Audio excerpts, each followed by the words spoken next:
Hello विद्यार्थियों। बुंदेलो हर बोलों के मुंह हमने सुनी कहानी थी, खूब लड़ी मर्दानी वो तो झांसी वाली रानी थी। तो आप समझ गए होंगे हम किसका अध्ययन करेंगे। तो आज हम वृंदावन लाल वर्मा के द्वारा लिखित रचित उपन्यास झांसी की रानी, जिसका हमने पिछली क्लास में आपसे कहा भी था कि अध्ययन करेंगे। रानी लक्ष्मीबाई ने अपने देश के, अपने राज्य के लिए अपना सब कुछ त्याग कर दिया अपने सम्मान के लिए। तो इनकी ये जो उपन्यास है बहुत ही रोमांचक है, बहुत ही साहस और देश प्रेम से भर देने वाली है। लेखक ने झांसी की रानी को के जो शीर्षक है उसको दो भागों में व्यक्त किया है, उदय और अस्त। इस क्लास में हम उदय जो है उसका अध्ययन करेंगे और अस्त दूसरी वीडियो में। इसमें हम आपको कुछ पॉइंट देंगे और उन पॉइंट के आधार पर आपकी जो उपन्यास की कहानी है वो आगे बढ़ती जाएगी, आपके लिए सुविधाजनक होगी। ऐसे ही अस्त में भी देंगे, तो अस्त में भी कुछ पॉइंट आपको रख देंगे उसी कहानी से संबंधित। तो आपकी जो कहानी है वो अपने आप ही बढ़ती चली जाएगी, आपको कोई सुविधा नहीं होगी और कोई अपने मेमोरी में बहुत ज़्यादा जोर डालने की आवश्यकता नहीं है। तो झांसी की रानी उपन्यास शीर्षक का प्रथम भाग उदय। इसका पहला पॉइंट है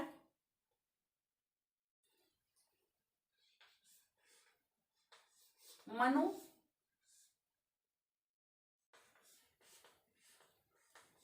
नाना बाजीराव। मनु नाना बाजीराव के बचपन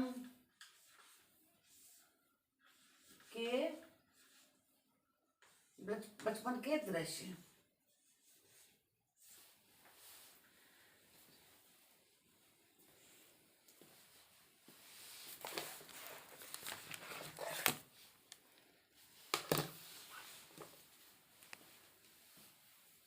तो मनु जो है मोरोपंत की पुत्री थी, जो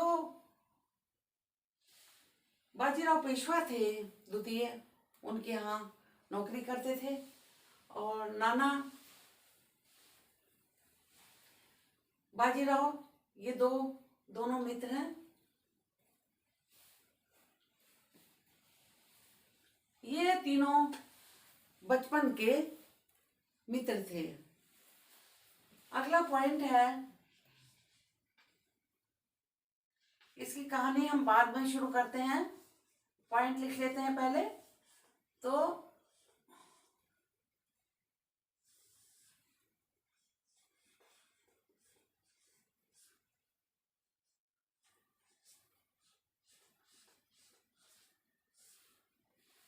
मोरोपंत की पुत्री मनु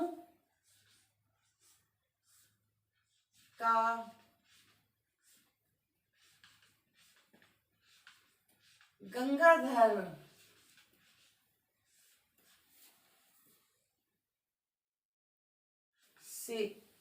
गंगाधर राव से विवाह।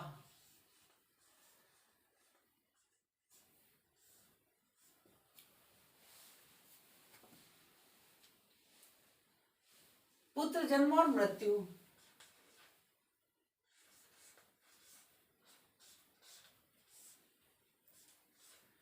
जब विवाह हो जाता है तो 3 वर्ष बाद इनके पुत्र को जन्म देती है मनु, और उसकी मृत्यु भी हो जाती है 3 महीने बाद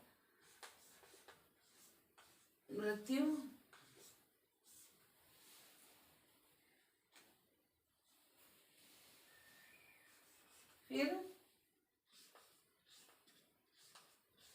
गंगाधर राव की मृत्यु। अपने पुत्र की शोक में वो बीमार रहने लगे और उनकी मृत्यु हो गई थी। फिर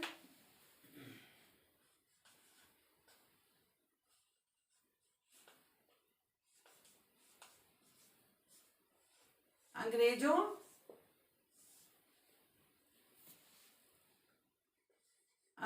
द्वारा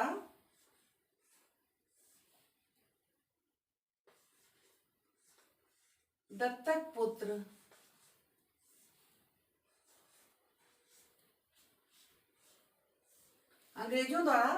पुत्र का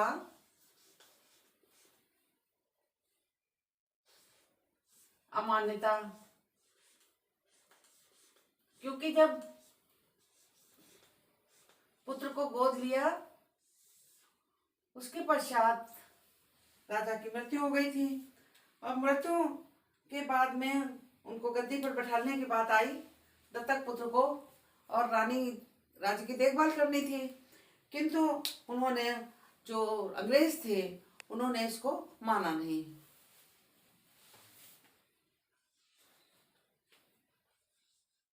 झांसी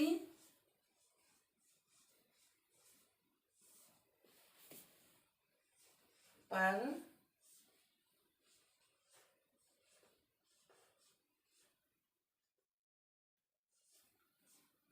अंग्रेजों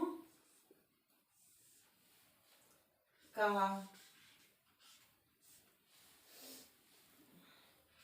अधिकार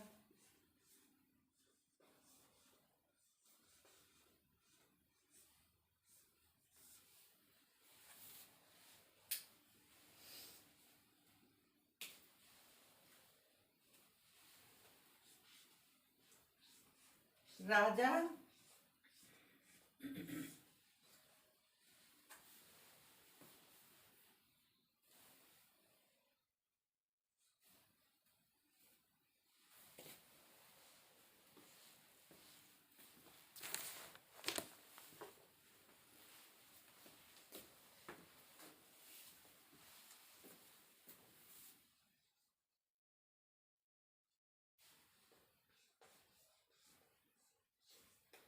रानी लक्ष्मीबाई का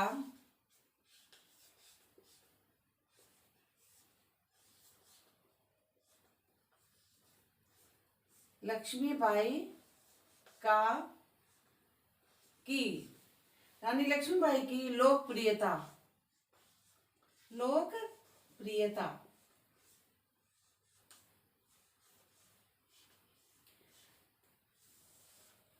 में वृद्धि। किस तरह से उन्होंने, जो युद्ध हुआ, किस तरह से बागडोर संभाल रखी थी, और सागर जैसा जो दस्यु था, डकैत था, उसको किस तरह से उन्होंने अपना बना लिया था, अपने राज्य में शामिल करके उसको युद्ध के लिए तैयार कर दिया था। तो बहुत बड़ी बात थी वश में करना, और ये सब बहुत सारी जो इन्होंने कार्य किए उससे इनके लोकप्रियता बढ़ती चली गई, वृद्धि।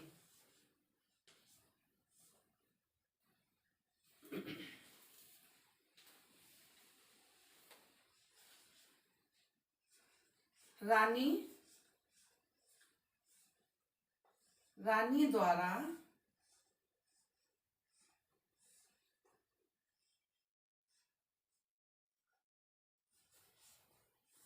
राज्य प्राप्ति के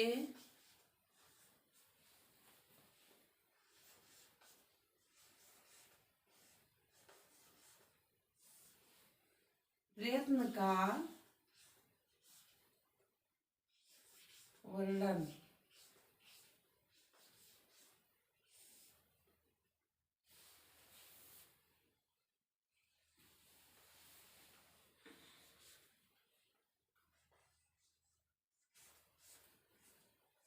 झांसी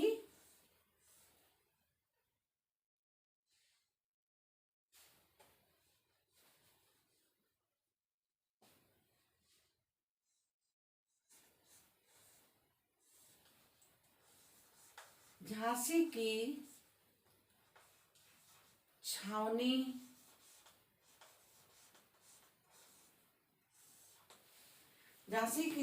में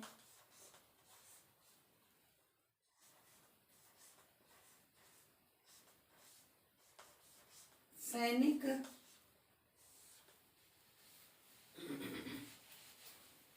क्रांति। झांसी की छावनी में सैनिक क्रांति का दृश्य है। फिर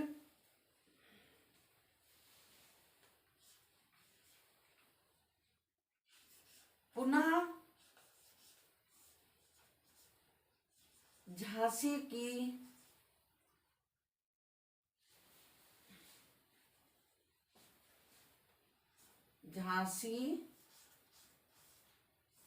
पुनः झांसी पर अधिकार। रानी ने अधिकार कर लिया था, अंग्रेजों ने हार मान ली थी। अधिकार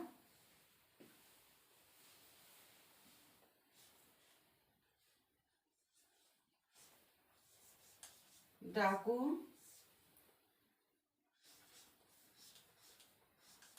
सागर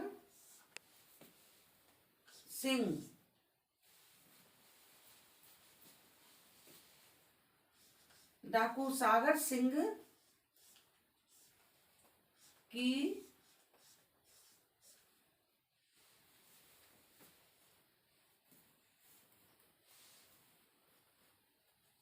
का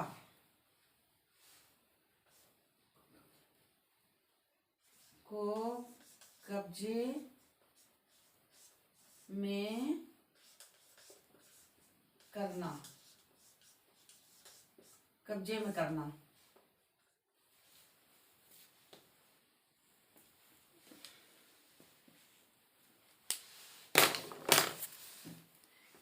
ये पॉइंट जो आपको ध्यान में रखने पड़ेंगे। वैसे तो हिस्टोरिकल ऐतिहासिक कहानी है ये और बहुत ही इंटरेस्टिंग है, भूलने का तो कोई मतलब ही नहीं बनता। फिर भी आपको ये पॉइंट रखने से दिमाग में 1 बाय 1 करके स्टेप बाय स्टेप आप चलेंगे आगे तो आपको सुविधाजनक होगा। पहला पॉइंट है कि मनु नाना बाजीराव के बचपन के दृश्य से ये जो है उदय का आरंभ ही होता है कि जब नाना और बाजीराव कंपटीशन के लिए घोड़ा दौड़ाते हैं तो घोड़ा एड़ लगाता है और नाना गिर जाते हैं तो मनु जो है उनको उठा करके घर ले जाती हैं। ठीक, यहाँ से आरंभ हो जाता है। फिर मोरोपंत की पुत्री मनु का गंगाधर राव से विवाह, पुत्र जन्म और मृत्यु। गंगाधर राव की मृत्यु उसके बाद होती है जब पुत्र के शोक में वो बीमार रहने लगते हैं, उसके बाद उनकी मृत्यु हो जाती है। अंग्रेजों द्वारा दत्तक पुत्र की अमान्यता, अंग्रेज जो है मानते नहीं है दत्तक पुत्र को उनका पुत्र।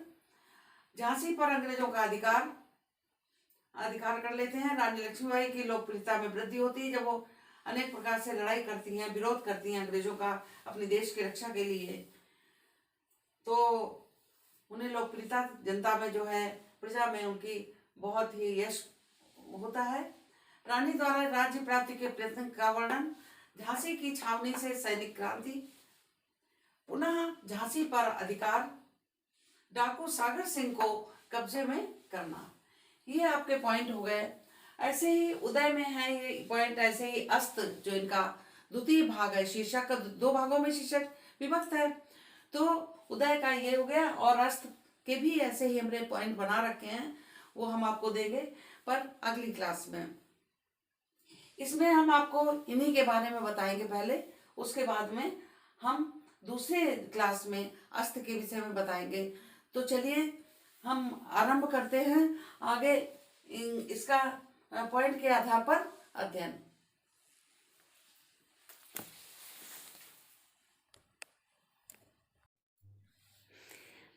वृंदावन लाल वर्मा द्वारा लिखा गया उपन्यास झांसी की रानी एक ऐतिहासिक उपन्यास है, जैसा बताया हमने।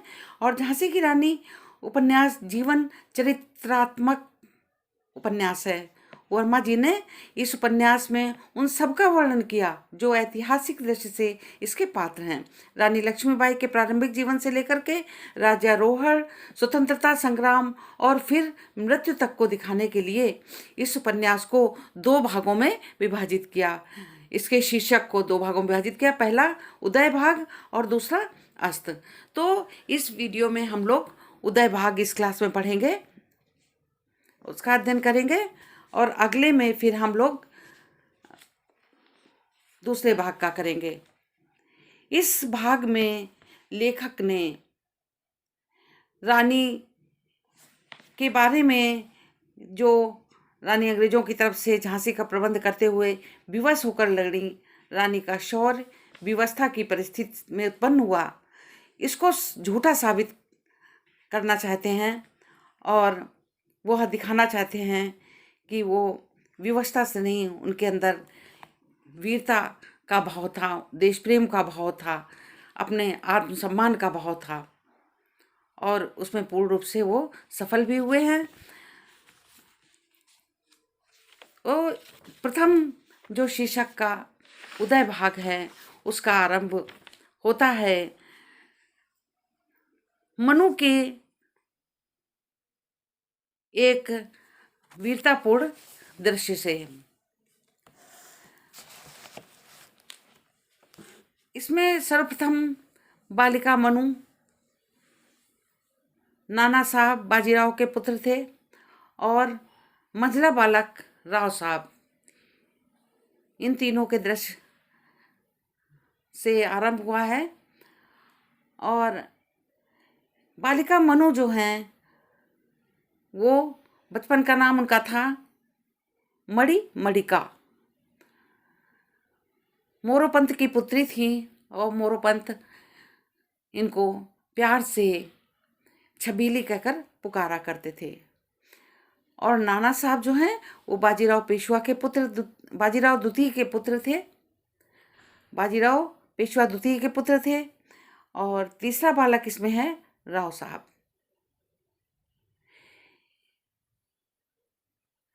1818 में पेशवाई समाप्त कर अंग्रेजों ने बाजीराव को 8 लाख वार्षिक पेंशन तथा बिठूर जागीर में दी थी। मोरोपंत पहले बाजीराव के बड़े भाई सीमाजी अप्पा के साथ बनारस में रहते थे और बाद में जब बाजीराव बिठूर के जागीरदार बने उस समय उन्होंने 50 रुपये वेतन पर मोरोपंत को नौकरी पर रखा था। मनु बचपन बहुत सुंदर थी, इसीलिए उनको वो छबीली कहकर पुकारते थे। मनु का जन्म कार्तिक सदी 14 संवत 1891 के दिन काशी में हुआ। जन्म से वह सासी थी। बचपन से ही उन्होंने महाभारत की कथा सुनी थी और शिवा जो थे उनके आदर्श थे। हथियार चलाना, घुड़सवारी करना ये इनके बचपन से ही शौक रहे थे।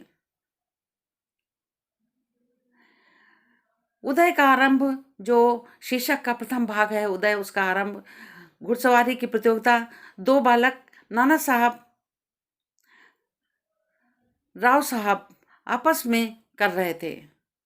यहाँ से आरंभ होता है कि घुड़सवारी के लिए कि कौन आगे जाएगा, इसका दोनों में तय हुआ। और सहसा नाना साहब के घोड़े ने एड़ लगाई और ठोकर खाकर वह गिर पड़े। नाना साहब गिर जाते हैं और उठ नहीं पाते हैं। मनु कराह सुनते ही उनके पास गई और सहारा देकर घोड़े पर बिठा लिया। नाना को संभाला और घोड़े पर बिठाकर घर ले आई। यह तीनों ही बाल मित्र थे।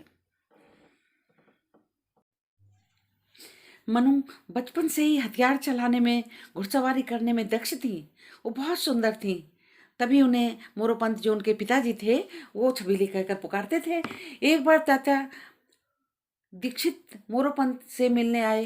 तात्या दीक्षित जो थे वो मोरोपंत जी से मिलने आए। वह मनु से बहुत प्रभावित हुए। उन्होंने बातचीत की मनु से और उन्होंने मनु की जन्मपत्री देखी। वह आश्चर्यचकित रह गए। वो बोले, इसे तो रानी बनना था। मनु ने उनको बताया कि मनु ने तात्या दीक्षित को बताया कि उसको तुलसी की रामायण पढ़ना बहुत पसंद है, वो बहुत पसंद करती है, और हथियार चलाना, घुड़सवारी करना बहुत पसंद करती है। तात्या दीक्षित की ने जन्मपत्री ली और वह झांसी चले गए। वह उनके गुणों को देखकर बहुत प्रसन्न हुए और उन्होंने राजा गंगाधर राव से जाकर विवाह की गंगाधर राव के पास जाकर विवाह की बात चलाई। राजा गंगाधर राव राजी हो गए और झांसी में उनका विवाह होना निश्चित हुआ। विवाह का खर्च गंगाधर राव करेंगे यह भी तय हुआ और उसके पश्चात गंगाधर राव और मनु का विवाह धूमधाम से हो गया और अब वो रानी मनु से रानी लक्ष्मीबाई बन गई। शादी के पश्चात गंगाधर राव राग रंग में लिप्त हो गए, किंतु रानी को ये बात पसंद नहीं थी।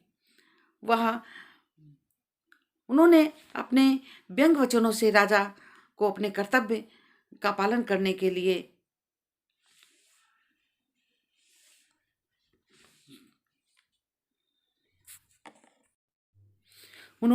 अपने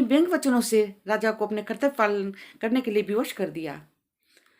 हथियार चलाना, घुड़सवारी करना, ये सब वो घर में ही अभ्यास करती रहीं तथा अपनी जो सहेलियां थीं उनको भी सिखाती रहीं।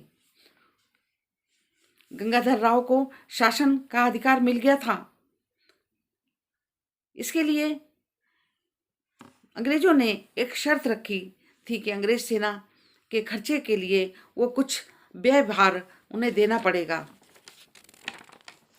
विवाह के 3 वर्ष बाद मनु ने एक पुत्र को जन्म दिया जिसका नाम दामोदर राव रखा गया, किंतु 3 महीने के बाद उसकी मृत्यु हो गई। राजा गंगाधर राव शोक में बीमार रहने लगे। इसी समय एक दिन गंगाधर राव ने अवैध भतीजे नवाब अली का महल जब्त कर लिया, क्योंकि राजा के अपराधी पीर बख्श का सहारा दिया था। पीर बख्श जो है राजा का दुश्मन था। नवाब के मन में पहले से ही गद्दी पाने की होड़ थी। अब वह अंग्रेजों का विश्वास पात्र भी बन गया था। भतीजे ने अंग्रेजों का विश्वास पात्र बनकर अधिकार प्राप्त करने की कोशिश की। इसके लिए उसने पीर अली नाम के जासूस की सहायता ली। सुंदर शरदीय नवरात्रि के बाद उन्होंने गंगाधर राव ने एक पुत्र का सुंदर बालक को गोद लिया। उसका नाम भी उन्होंने आनंद राव उर्फ दामोदर राव रखा, किंतु कुछ समय बाद गंगाधर राव की मृत्यु हो गई। अचानक मृत्यु होने से चारों तरफ शोक व्याप्त हो गया, हाहाकार मच गया। राजा की मृत्यु के पश्चात उनके दत्तक पुत्र को गद्दी पर बैठाने की बात की गई, जिससे देख रेख जो है राज्य की रानी करेंगी, किंतु अंग्रेजों को ये बात स्वीकार नहीं हुई। डलहौजी की नीति ने झांसी को हड़प लिया। स्वराज की भावना रानी के हृदय में कूट कूट कर भरी थी। उसी समय तात्या और नाना रानी आदि को बैठक विचार विमर्श किया। तात्या, नाना और रानी ने तीनों ने मिलकर विचार विमर्श किया। बुंदेलखंड, दिल्ली सभी की उस समय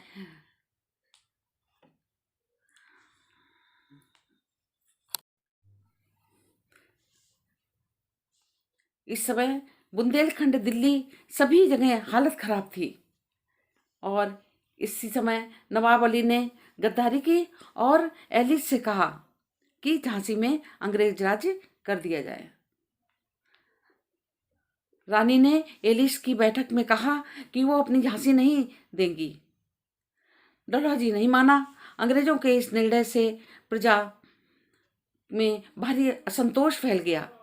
सभी ने निश्चय किया कि स्वतंत्रता के लिए लड़ेंगे। स्वतंत्रता की बातें होने लगी। अब ये बातें चारों ओर फैलती जा रही थी। तात्या तथा रानी ने लोगों को इकट्ठा करके आगामी संघर्ष की योजना बनाने की सोची। इसके लिए दामोदर का जनेऊ से संस्कार बनाने की योजना बनाई कि वो इसी फंक्शन में, इसी में वो बैठक करेंगे। इस अवसर पर पैसा निकालने के लिए अंग्रेजों ने अड़चन लगाई, अतः लोगों में और प्रजा में अधिक और रोष फैल गया। नाना साहब, तात्या टोपे, जवाहर सिंह, दीवान रघुनाथ सिंह, खुदा बख्श आदि के साथ गुप्त विचार विमर्श हुआ। तभी यह तय किया गया कि संघर्ष का विपुल बजाया जाए।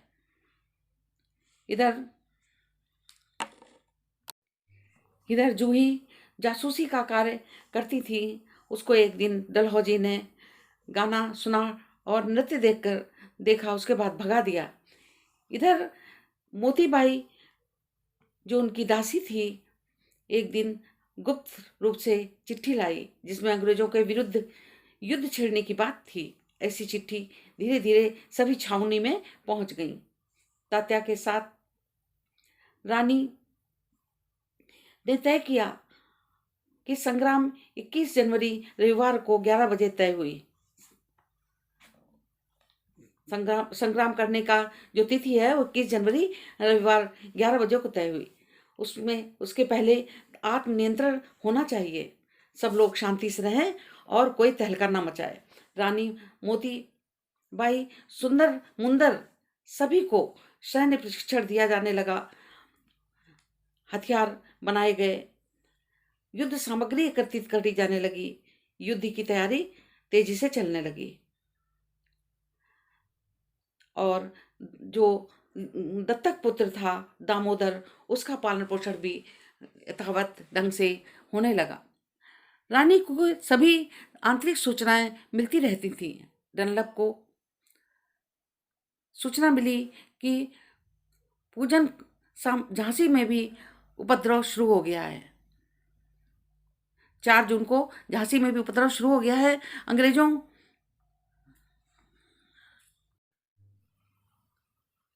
4 जून को झांसी में भी उपद्रव हो, हिंदुस्तानियों ने जो झांसी के जनता थी आरंभ कर दिया।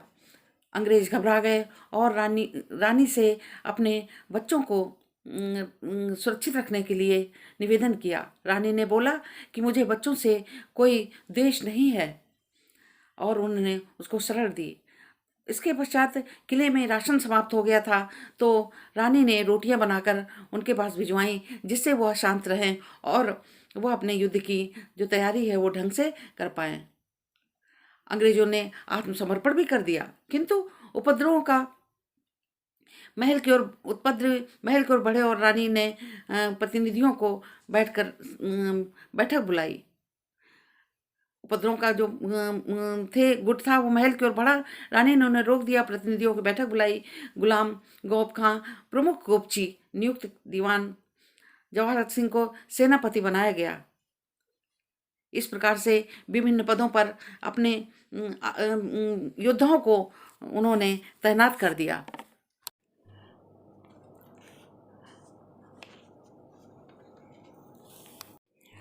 अपना जो रानी ने घुड़सवारी और अभ्यास का जो समय था वो अब बढ़ा दिया। वो तेजी से युद्ध के लिए तैयारी कर रही थी। इसके लिए वे मर्दाना पोशाक में बाहर निकलती। रानी ने दामोदर राव के जनेऊ के लिए जो अंग्रेजों से कोष लिया था, उस पर अंग्रेजों ने झांसी के 4 सम्मानित व्यक्तियों को जमानत की शर्त दी थी। इस समय अवसर पर दूर दूर के लोग एकत्र हुए। रानी ने इसका लाभ उठाकर स्वराज्य प्राप्ति के कार्य को आगे बढ़ाने के लिए तात्या, नाना, खुदाबख्श, जवाहर सिंह आदि का से विचार विमर्श किया।